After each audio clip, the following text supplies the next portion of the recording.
I was trying to get advice from as much people as I could, whether it was Sean, Hunter, other wrestlers, like coaches, just peers, like people like you had been there longer than me. So I think I was just getting so much information from everybody, and that's just how it is. You adjust to it. But being there and being so new, having all of that thrown on my plate, it immediately felt like, oh my God, I'm such a bad wrestler. Like, I shouldn't be here. Like, I'm going to get fired tomorrow. Like, it was, obviously that wasn't the case. It's just how it 4 feels years in later. the moment. It was yeah, literally.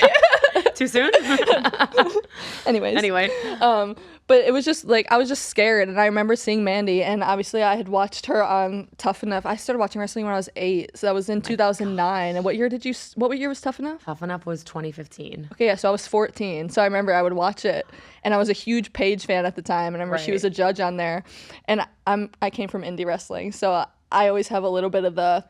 Yes, of course. Indie wrestlers do not like people like Mandy Rose, who didn't come from wrestling, but has worked hard coming from somewhere else, but she doesn't get the credit. We like people like Mandy who try and adapt and put their passion in and learn, and you learned wrestling as much. Exactly. Yeah, and I learned to love it. Exactly. And there's so many people at the PC like that. Like I always feel like I give the example of Kalani Jordan, because I feel like she's somebody who just like didn't come from wrestling. I don't think really knew anything about wrestling. I could be wrong, but I don't think she did. And she picked it up like that. Picked it up fast. She does her history. Like she knows. Yeah, like, yeah. She puts the work in to get, Exactly. But I understand that whole thing. And at first I was kind of like, I don't understand. Like, and it was bad when I first started the whole like wrestling etiquette of like, oh, you didn't want to do this since you were 5 years old? Yeah. Get the hell out of here. You don't deserve this. Yeah. And I'm like, whoa, hold up. I feel like it comes in waves. It does. Like, I feel like it's probably not so much anymore.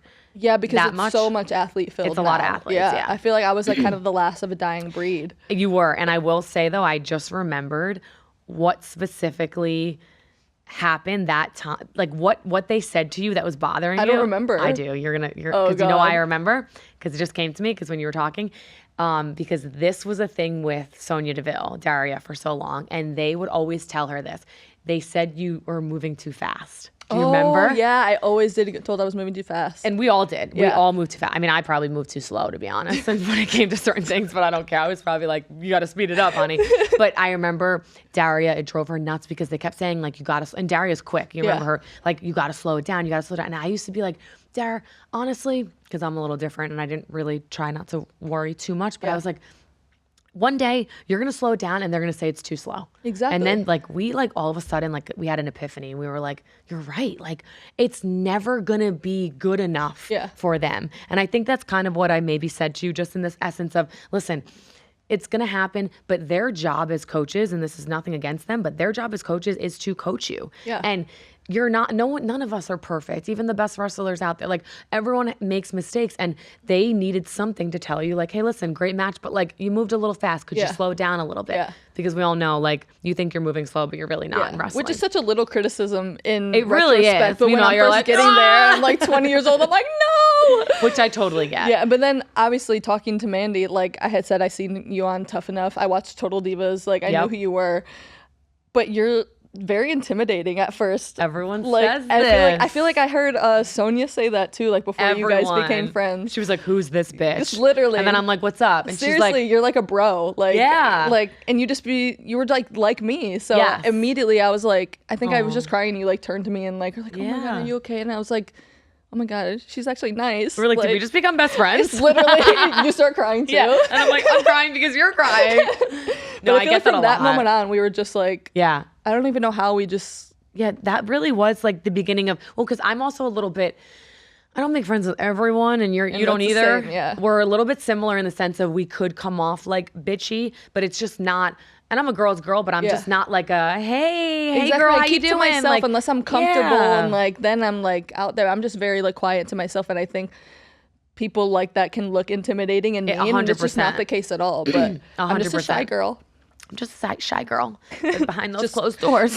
Just crazy for the job that I've had now, especially now. So, so getting to that, obviously we met, and you know, the rest was history, and I loved my time there. And obviously you had an amazing time there. And I know you spoke about this a lot on other podcasts and all that, so I don't want to spend too much time because I'm sure you guys, you know, our audience has heard, but you know, how are you feeling right now? I feel good right now. You do? Yeah, obviously it comes in waves, and the initial, even though, I don't know, I said this on a previous podcast, I've always been very weird with like my intuition. Mm-hmm. So kind of had a feeling like at a conversation with a certain somebody, you know who that person is. We're not going to get into that at all. Just don't need to. Yeah. But I had a little bit of a feeling then, and then I really had a strong intuition feeling in Vegas for Mania. I was rooming with Roxanne. I spent like all weekend with her, that whole week, and I was just telling her like, this is my last everything here. Like, you felt it. And everyone's telling me I'm crazy. I think I said it to Bailey too. Like, I just always know, and then sure shit, it happened. Like my mom always says, always go with your intuition. Exactly, and I don't know. Feeling. I've always just had never once has it been wrong. Like in the weirdest. That's good though. In the weirdest times of life where it's like I think I'm being crazy, but like I'm not. You texted me. Yeah, I did. I texted you. I think it might have been right when I got back from Vegas, or maybe I was in Vegas. It was around that time, and I just remember, and I was before. Like, "I got you, girl. We go. Yeah. Don't worry, I got you."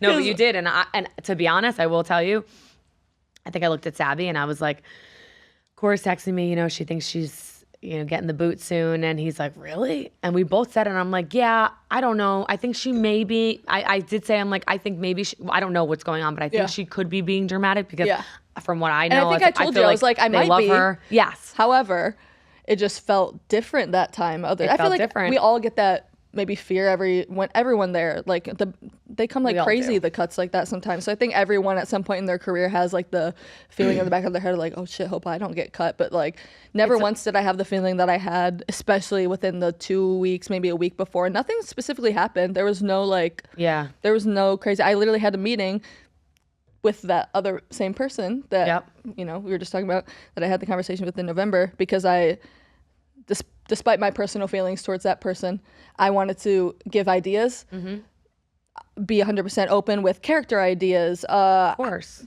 Just have a conversation about like where I'm at my spot. And this person pulls out their laptop and starts writing down all the ideas that I'm saying to him.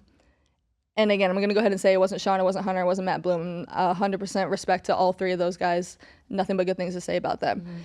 Not going to get into who it was. Writes on his laptop all these little things, acting like I'm giving him the best ideas in the world. 2 days later, I get fired. And you know, because we're not going to get. But, I know. And I was right, and I knew. It's like, why did you bother? And it's like those everything happens for a reason. I'm never going to bash WWE. I loved my time there. Yep. Everything happens for a reason. Did I want to lose my dream job? No. But if they called me tomorrow, asked me to come back, I would say no, because right now is the time I'm excited now. Obviously, I passed the initial shock of it all, and obviously it comes in waves. You cry. Like when it first happened, I was on the way to B. Priestley's house to hang out just for fun. And her husband, Josh, Riley Osborne, had just gotten fired. Yeah, they got fired together, didn't they? No, she was a few months prior. He got fired that day that I'm going to their house because we were all going out to drink together for fun. The cuts have been coming like crazy. Yeah, and I remember she was like, oh, he just got fired. And I was like, well, I'm next, because I had told her too. I was like, I know I'm getting fired. And sure as shit, 10 minutes later, get the call, go to her house. And immediately I started crying, and she like hugged me, and like, it was good to be around. It was like me, her husband, Stevie Turner. We all just were hanging out. It was good to be around people. Yeah, you want that. Like, Stevie's just a great person to be around. I love her. She's so like, she's just the best. She's hilarious. Yeah. But like, obviously B, who's been through it, and Riley now, who just went through it 10 minutes ago. Like being around them was like better. Like, which was good that you went there instead of like sulking in your own apartment. It was good to go out like and just have a good time for that period of time. But obviously, when I come home and I'm like, shit, like I really did lose my dream job. But I feel very excited about the future. Who knows where I'm gonna end up? I'm 24 years old. I don't know where I'll end up. Whatever company it is, wherever I end up, I do know that I'm not done wrestling, and I do want to continue wrestling because it's been it's the only thing I've ever known since I was 8 years old. It's been 16 years of my life now has been dedicated to making it to WWE, and now it's almost like a breakup in a way. Like, now it's like, and that's how and if I can give you any advice, like that's how you should look at it as, yes, it's a gut punch in the stomach, because it was for me too, even my situation way different, but like you do have to look at it like you are so young, you have so much talent, you have been wrestling for so many years, and everyone knows that your story is so prevalent and so important to people that are in this business that it isn't the last time you're going to wrestle. And I think honestly, right now, that's just a door that closed for the meantime, but it doesn't mean that it's not closed locked. forever. Exactly.